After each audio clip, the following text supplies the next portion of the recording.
এক দশকেরও বেশি সময় ধরে যে দুর্গ ছিল অভেদ্য, যেখানে সংখ্যালঘু ভোট এবং বাঙালি আবেগ ছিল প্রধান রক্ষা কবচ, সেই তৃণমূলের দুর্গে কিভাবে ধস নামালো বিজেপি? বাঙালি বিরোধী তকমা সেঁটে দিয়েও কেন আটকানো গেল না গেরুয়া ঝড়ের অগ্রগতি? বিস্তারিত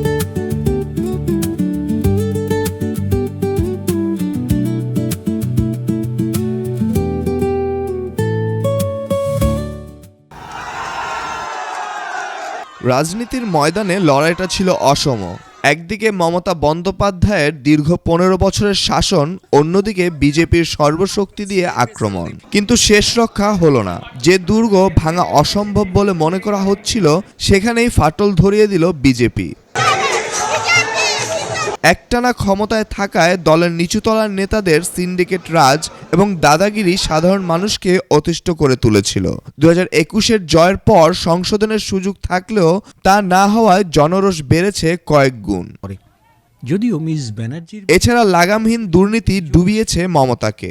শিক্ষক নিয়োগ থেকে শুরু করে রেশন বা কয়লা পাচার, একের পর এক কেলেঙ্কারি তৃণমূলের স্বচ্ছ ভাবমূর্তিকে তলানিতে নিয়ে ঠেকিয়েছে। বিশেষ করে ইডির হাতে উদ্ধার হওয়া টাকার পাহাড় সাধারণ মধ্যবিত্ত ভোটারের মনে স্থায়ী আঘাত এনেছে। তার সেই ভাবমূর্তি নিয়েই তবে সবচেয়ে বড় কারিগরি ধাক্কা ছিল ভোটার তালিকায় বিশেষ সংশোধন বা SIR, যে ভুতুরে বা ভুয়া ভোটারদের ভরসায় তৃণমূলের ভোট ম্যানেজাররা নিশ্চিন্ত থাকতেন। কমিশনের সক্রিয়তায় সেই তালিকায় বড়সড় কোপ পড়ে। বাদ যায় কয়েক লাখ অস্তিত্বহীন নাম, যার বড় অংশই ছিল শাসক দলের বাধা ভোট ব্যাংক।